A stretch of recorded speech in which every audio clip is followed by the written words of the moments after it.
এসেছো?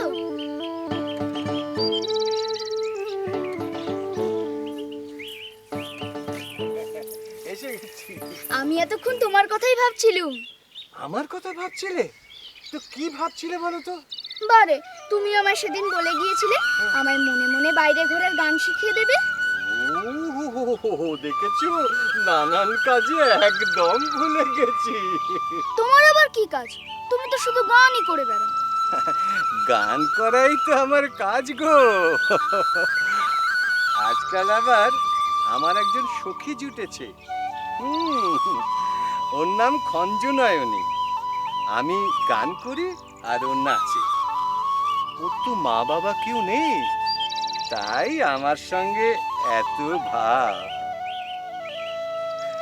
কি গো খঞ্জনয়নী, তাহলে আমি গান করি, তুমি নাচবে? চলো। ঝোলাটা নাও তো।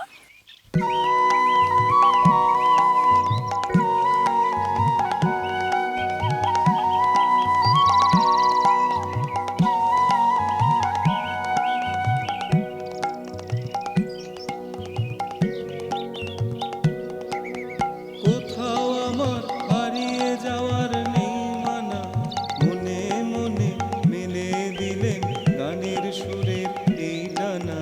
মনে মনে কোথাও আমার হারিয়ে যাওয়ার নেই মানা, মনে মনে।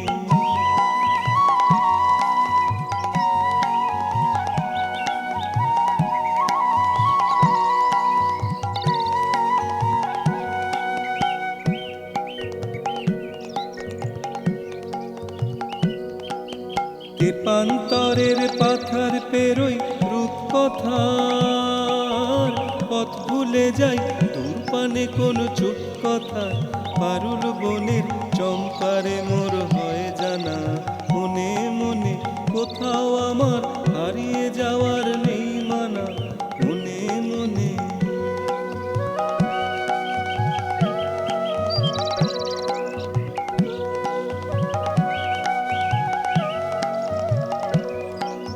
সূর্য যখন অস্তে পরে ঢুলি, মেঘে মেঘে আকাশ কুসুম তুলি।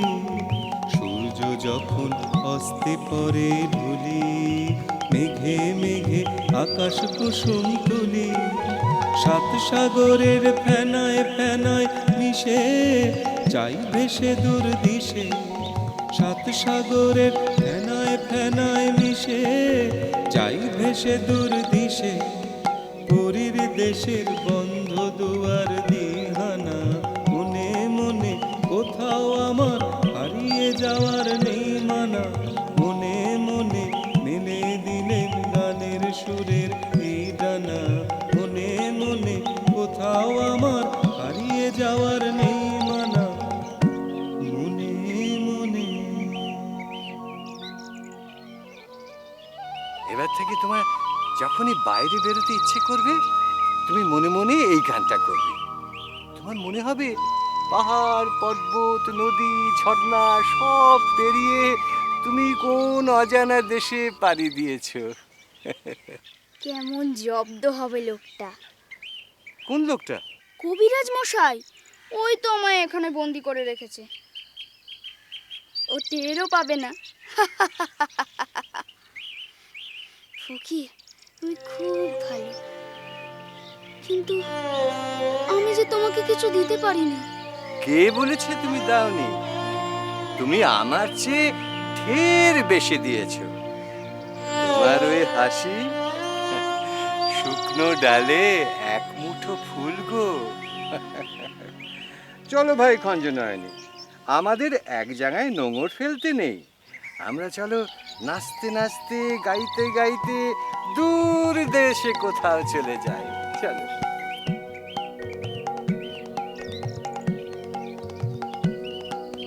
তেপান্তরের পাথার পেরোই রূপকথার পথ ভুলে যাই, দূর পানে কোন চুপ কথা।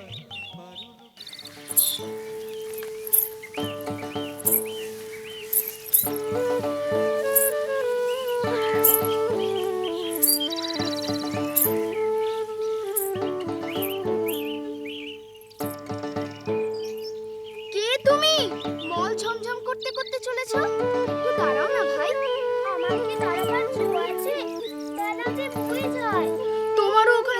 ইচ্ছে করছে না, আর আমারও এখানে বসে থাকতে ইচ্ছে করছে না।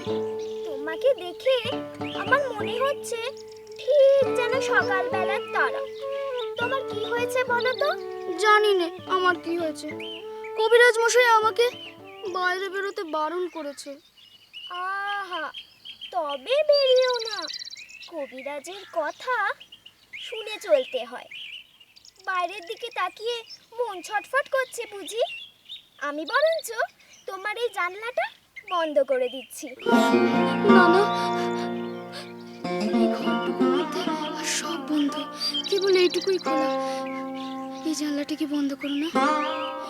আচ্ছা তুমি বলো না তোমার নাম কি, আমি তো তোমায় চিনি না। আমি সুধা। সুধা গো সুধা। সুধা? ওমা, জানো না? আমি এখানকার মালিনীর মেয়ে গো সুধা। তুমি কি করো? সাজি ভরে ভরে ফুল তুলে মালা গাঁথি। এখন ফুল তুলতেই চলেছি। ফুল তুলতে চলেছো? তাই তোমার পা দুটি মন খুশি হয়ে উঠেছে। যতই চলেছো মন পাচ্ছে ছম ছম ছম। আমি যদি তোমার সঙ্গে যেতে পারতুম, তাহলে গাছের উঁচু ডালে যেখানে দেখা যায় না, সেখান থেকে আমি তোমাকে ফুল পেড়ে দিতুম। তাই বই কি, ফুলের খবর আমার চেয়ে তুমি নাকি বেশি জানো। জানি, আমি খুব জানি। আমি সাত ভাই চম্পার খবর জানি। আমাকে যদি সবাই ছেড়ে দেয়, তাহলে আমি চলে যেতে পারি ঘন বনে, যেখানে রাস্তা খুঁজে পাওয়া যায় না। সরু ডালের সব আগায় আগায় মনুয়া পাখি বসে বসে দোল খায়। আমি সেইখানে চাপা হয়ে ফুটতে পারি। তুমি আমার পারুল দিদি হবে। কি বুদ্ধি তোমার! পারুল দিদি আমি কি করে হব? আমি যে সুধা, শশী মালিনীর মেয়ে সুধা। আমাকে রোজ এত এত ফুলের মালা গাঁথতে হয়। আমি যদি তোমার মতো বসে থাকতে পারতাম, তাহলে কেমন মজা হতো। তাহলে তুমি সমস্ত দিন কি করতে? আমার মেনে বউ পুতুল আছে, তার বিয়ে দিতুম। আমার পুষি মেনি আছে। ও মা, যাই, বেলা বয়ে যাচ্ছে। বেশি দেরি হলে ফুল আর থাকবে না। না না, আমার সঙ্গে বসে একটু গল্প করো, আমার খুব ভালো লাগছে। আচ্ছা বেশ, দুষ্টুমি করো না। কবিরাজের কথা শুনে লক্ষ্মী ছেলে হয়ে বসে থেকো। আমি রোজ ফুল তুলে ফেরার পথে তোমার সাথে গপ্প করে যাব। এই শোনো শোনো, আবার ডাকছো কেন? বলছি না আমার বেলা বয়ে যাচ্ছে। আমাকে একটি ফুল দিয়ে যাবে? ফুল অমনি কেমন করে দেব? দাম দিতে হবে যে। আমি যখন বড় হব, তখন তোমায় সব দাম দিয়ে দেব। আমি কাজ খুঁজতে খুঁজতে চলে যাব ওই ঝর্ণা পেরিয়ে, নাগরা জুতো পরে, লাঠির মাথায় ছাতুর পুটলি বেঁধে। তখন আমি সব দাম দিয়ে দেব। হ্যাঁ, আচ্ছা বেশ বেশ, তাহলে তুমি ফুল তুলে আসবে? আসবো আসবে? আসবো আসবো আসবো। আমাকে ভুলে যাবে না? আমার নাম মমতা। মনে থাকবে তো? না না, ভুলবো না। দেখো, ঠিক মনে থাকবে।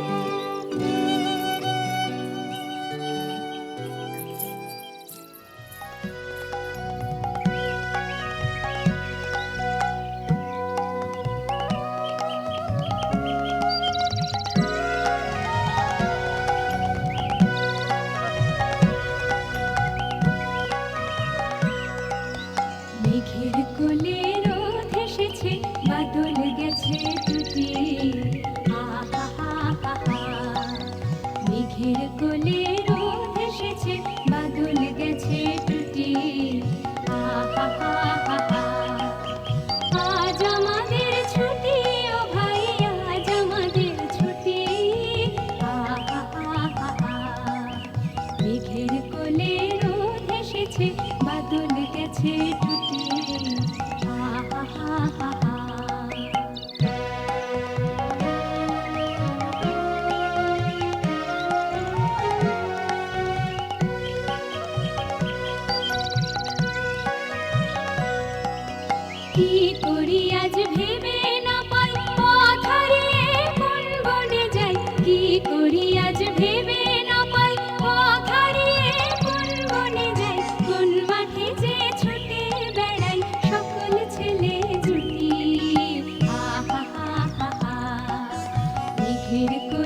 গেছে টুটি হা হা হা হা হা হা হা হা হা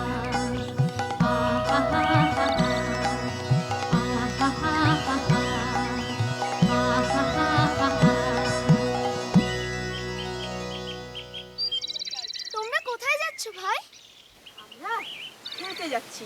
তোমরা কি খেলবে ভাই? আমরা চাষ খেলা খেলবো। তোমরা সারা দিন এমন খেলা খেলবে? হ্যাঁ, সারাদিন খেলবো। তারপর সন্ধ্যের সময় নদীর ধার দিয়ে বাড়ি ফিরে আসবে? হ্যাঁ, সন্ধ্যের সময় ফিরবো। আমার ঘরের সামনে দিয়ে ফিরো ভাই। তুমিও চলো না, আমাদের সাথে খেলবে।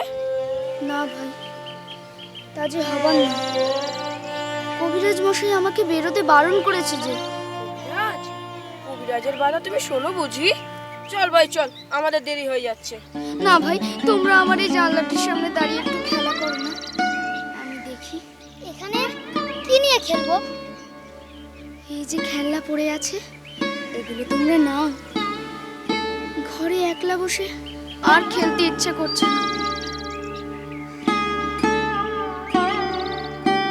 দেখ ভাই, কি সুন্দর জাহাজ, কি পুরি। দেখ ভাই, কি সুন্দর সেপাই। তুমি আমাদের এগুলো দিয়ে দিলে, তোমার কষ্ট হচ্ছে না? না, একটুও কষ্ট হচ্ছে না, সব তোমাদের দিয়ে দিলাম। আর কিন্তু ফিরিয়ে দেবো না। না না, ফিরিয়ে দিতে হবে না, কিন্তু রোজ সকালে ওইগুলো নিয়ে আমার এই জানলাটির সামনে দাঁড়িয়ে খানিকক্ষণ খেলো। বেশ ভাই, রোজ সকালে খেলবো। এই সেপাইগুলোকে নিয়ে আমরা লড়াই খেলবো। কিন্তু ভাই, তুমি তো ঘুমিয়ে পড়ছো, তুমি আমাদের খেলা দেখবে কি করে? হ্যাঁ ভাই, কেন জানি না আমার ভারী ঘুম পাচ্ছে। অনেকক্ষণ বসে আছি তো, তাই আর পাচ্ছি না, পিঠে ব্যথা করছে। এখন যে তবে এক প্রহর বেলা, এখন তোমার ঘুম পাচ্ছে কেন? ওই শোনো, এক প্রহরের ঘন্টা বাজছে। ওই যে ঘন্টা বাজছে, ঢং ঢং ঢং ঢং, আমাকে ঘুমোতে ডাকছে। যাবার আগে একটা কথা বলি, তোমরা কেউ রাজার ডাকঘর করাকে চেনো? হ্যাঁ, মন্ত্রীদের সকলকে চিনি। একজন আছে শরৎ, একজন আছে বাদল, আরো কত কি। আচ্ছা, আমার নামে যদি চিঠি আসে, তারা কি আমায় চিনতে পারবে? কেন পারবে না? চিঠিতে তোমার নাম থাকলে তারা তোমার ঠিক চিনে নেবে। আচ্ছা, কালকে যখন তোমরা খেলতে আসবে, তখন তাদের একজনকে ডেকে আমায় একটু চিনিয়ে দিও না। হ্যাঁ, ঠিক চিনিয়ে দেবো, তুমি কিচ্ছু ভেবো না। চল ভাই চল, আমরা যাই। মেঘের কোলে রোদ এসেছে, বাদল গেছে টুটি হা হা হা হা হা।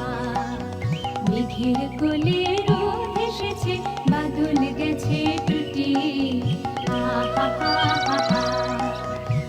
আজ আমাদের ছুটি ও ভাই, আজ আমাদের ছুটি হা হা হা হা হা। ব্যাপার কি দত্তমশাই, হ্যাঁ? গতকাল অপরাহ্নে ছেলেটাকে দেখে গেলাম, তা আজ আবার কি ব্যাধির প্রকোপ? না না, তেমন বাড়া কমা দেখছি নে। ওই ঘরের মধ্যেই হাঁটাচলা করে, মাঝে মাঝে জানলাটার ধারে গিয়ে একটু বসে। ওই জানলাটাই হয়েছে কাল, একে দক্ষিণের জানলা, তাই হবে শরৎকাল। এ দুটোই হচ্ছে ওই বালকের পক্ষে একেবারে বিষবৎ। কিন্তু কি করব কবিরাজ মশাই, সারা পৃথিবীর দরজা জানলা তো বন্ধ করেই দিয়েছি। ঘরের একটি জানলাও যদি ওর জন্য খোলা না থাকে।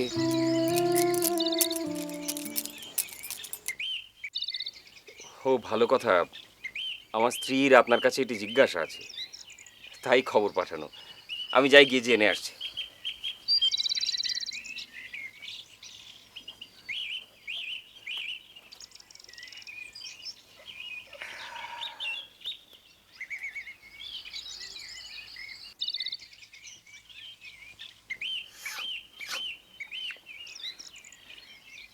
কবিরাজ মশাই, আমার স্ত্রী জিজ্ঞাসা করছেন, অমলকে কি একটিবার ঝর্ণার ধারে নিয়ে যাওয়া যায় না?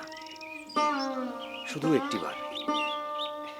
একদিন সেখানে গিয়ে ঝর্ণার জলে হাত পা ধুয়ে সেখানে বসে একটু ছাতু মেখে খাবে। সর্বনাশ, ছাতু খাবে? হ্যাঁ, তাও আবার ঝর্ণার ধারে বসে। দত্তমশাই, আপনার স্ত্রীকে আমার নমস্কার জানিয়ে বলবেন যে পাতানো ভাইপো বলেই এ কথা তিনি বলতে পারতেন। নিজের পেটের ছেলে হলে এ কথা বলতে পারতেন না। অমন কথা বলবেন না কবিরাজ মশাই। ও আমাদের কাছে নিজের ছেলের চেয়েও বেশি। অমল যেদিন থেকে ঝর্ণাতলায় বসে ছাতু খাবার বায়না ধরেছে, আমার স্ত্রী সেদিন থেকে ছাতু স্পর্শ করেনি। জাঁতায় ছাতু পিষে